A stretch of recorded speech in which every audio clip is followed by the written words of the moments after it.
Hi, my name is Dr. Robin Lee, a podiatrist at Bay Area Foot and Ankle Associates in Walnut Creek. Today, I will be talking about low stress running form for injury prevention. First, some disclosures and potential conflicts of interest. I am a member of the Forward Motion Race Club, and that club is sponsored by Forward Motion Sports, a running specialty store in Danville. A little bit of my background: I've been in practice for over 20 years now, and I'm also a certified personal trainer and certified running coach, and I've been a runner since middle school, and I'm a current age group competitor and a costume fun runner. So this presentation is geared for the runner with overuse injuries. These are injuries where it only hurts when they run. They've gone to a doctor and their main treatment that they were told was to just stop running. Major risk factors for these overuse injuries is bad running form, which we will address in this presentation, improper shoes, inadequate functional strength. Other risk factors for overuse injuries include the training mileage and intensity, the terrain that one runs on, the runner's weight, flexibility, any pre-existing orthopedic injuries or deformities. So what constitutes bad running form? Here's an example from a patient of mine. First thing we'll notice is the excessive forward lean at the waist. Next is the straight leg as he lands, so the knee is locked out at the foot strike, and then the foot strike is a heel strike ahead of the center of mass. And then as he interacts with the ground, he rolls through the foot from heel to toe. And then finally, as he completes the stance phase of gait, he's pushing up at the ankle, essentially performing a calf raise and resulting in a toe point at the completion of the stance phase of gait cycle. So here's an example of a low stress form of running. One thing you'll notice is the very upright posture, particularly the head and chest. Next is the foot strike. The foot strike here is described as a mid-foot strike, essentially landing with the front half of the arch, or you can see that it's also essentially landing with the whole foot, with the foot under the center of mass at initial contact. Then the interaction with the ground is what I call a paw and pickup motion with minimal ankle push-off. Essentially, once you contact the ground, you're pawing or clawing the ground back with your foot, and then you just pick up the foot like the start of a hamstring curl.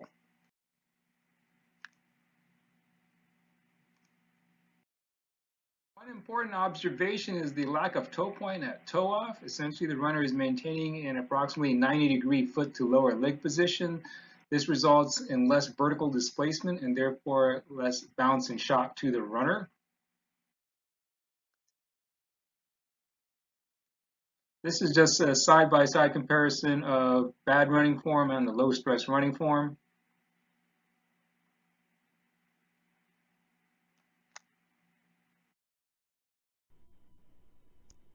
And this is more examples of a low stress running form. On the left side of the screen is a barefoot runner, and on the right side is myself at a mud run. Essentially, we're doing the whole foot strike under the center of mass using a paw and pickup technique as we interact with the ground with minimal ankle push-off. So we're maintaining close to a 90-degree foot to lower leg position.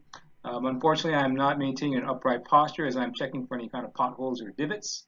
I noticed that elements of the low stress running form was present in natural running technique, barefoot running technique, and as well as some parts of pose running and chi running. However, pose running and chi running, they advocate a forward lean, which I don't see in elite sprinters or distance runners. So I don't recommend that my runners lean forward as they run.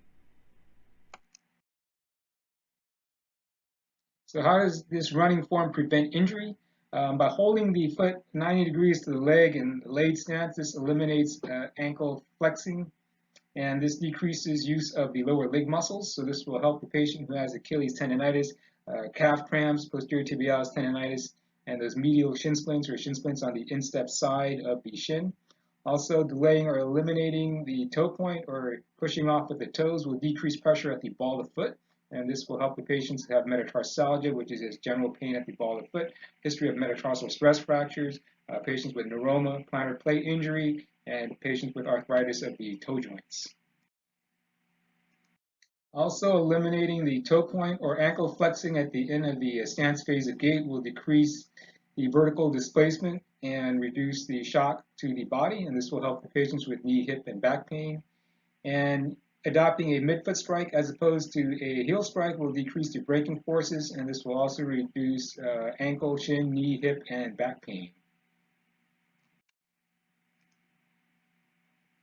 Also having the runner focus on pawing or clawing the ground. Another phrase that's used in coaching sprinters is tear the track back, as opposed to rolling through the foot from heel to toe. This will help decrease the forces that bend the foot, and this will help patients with plantar fasciitis, midfoot arthritis, and cuboid syndrome, particularly when you're rolling through the foot and bending the foot. You're going to stretch all these structures on the bottom half of the foot, in this case the plantar fascia, and then all these structures on the top half of the foot, particularly the bones, will compress, and that's going to lead to things like arthritis of the midfoot or cuboid syndrome. Again, what you want to do is just kind of land with the foot and essentially just pick it up, or if you're a sprinter, tear the track back.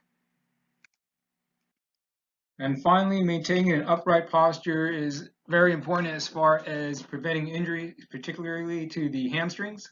So with an upright posture, particularly holding the head and chest upright, this helps improve recruitment of the gluteal muscles, and this in turn reduces use or overuse of the hamstrings and reduces the risk of hamstring pull or strains.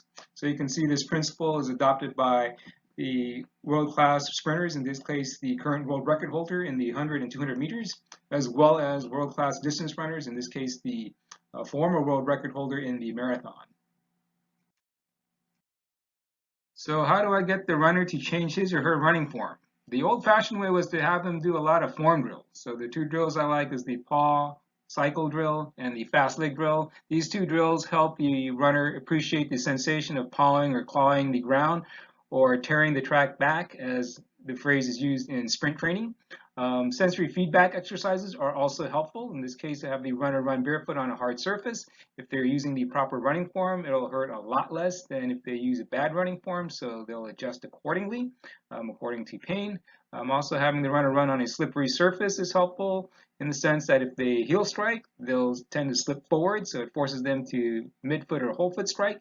And if they push off too aggressively with their toes or flex the ankle too much, they'll slip backwards. So kind of reduce that motion that we don't want. Neuromuscular re-education exercises are helpful mostly to improve recruitment of the glutes and help reduce the use of the hamstrings. A simple exercise is the high knee march, where have the runner flex the glute muscle of the stance leg while they lift the swing limb knee high. But the method I found most helpful in changing the patient's running form is just simple motion restriction taping, in the sense that I just tape the patient's ankle in this situation with the foot 90 degrees to the leg to force them to be in that position while they're running. You can also tape the knee so they're forced to keep the knee slightly bent throughout the gait cycle. So for my patients and clients, I do have a handout I give them that explains these methods in more detail. So this concludes my presentation on low stress running form for injury prevention. I hope you found this information helpful. Thank you for your time and attention, and go make today a great day.